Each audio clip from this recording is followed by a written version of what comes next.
I was looking for Christmas lights on sale after Christmas, you know. They should be like 50, 75% off, but they were all gone. So I got a 3 pack of these little LED lights, lamps, whatever.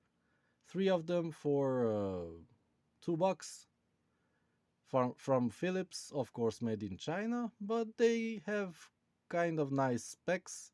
This is the best I can do, focusing on the writing here. It's barely visible. 4.7 watts, warm white color, 380 lumen light, 38 milliamps. That's not really relevant. 220 volts, and yeah, made in China, and some product numbers and whatever. But what was interesting to me is that I never saw a construction like this. It's kind of weird. You have this lens type of thing, light spreader or what you call it, but you have 6 LEDs in the middle, and that's kind of strange.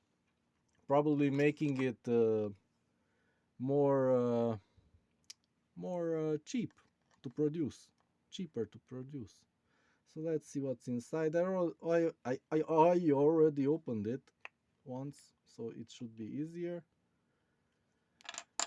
Uh, Here, yeah, we have just two chips, a few resistors, probably a capacitor maybe on the other side, and yeah, 6 LEDs. And the model number is KT-G21 490 6X. Oh yeah, that means that 6 LEDs, the size is 2835, and you have 6 in series, 1 in parallel. So yeah, 6 in series basically. So yeah, anyone who likes to hack these things, this will tell them a lot. But let's just pull out the PCB. I have no intention of hacking this. Let me just try to get this out. Oh boy, I think I have to. Uh, it's not a problem if I ruin one for the sake of science, to see how it's all put together. But yeah, this little leg needs to come out here. Just bend it, and then this thing will let go of it if I bend the leg. I think that's the easiest way. No, it doesn't want to let go. Then brute force will prevail. Now it's free, I think. Just bend it out of the way. Come on, it's still holding on. Man, this is well designed. I mean, if you don't ever want to take it apart. So these ones should just slip out easily, I think. Or they don't have to. These are the... oh, this is the capacitor, I think. So, yeah. Let's try now. Oh, that was unexpected. So this is piece of crap material. It broke like... It's not even... Oh boy. I'm used to more bendy materials that don't break. But yeah. Here we have the capacitor, which is upside down, so I can't read it. Yeah, the degrees, the type, but where are the specs? Here are the specs, okay. 400 volts, 3.3 microfarads, and yeah, it's Aishi, probably a world-known brand, a worldwide spread brand. And yeah, it also has this is usually one mega ohm or whatever, or 8 ohm, whatever. It's a resistor that limits inrush current, whatever that means. And it has very crappy legs here. So yeah, these were basically put in with a crimping tool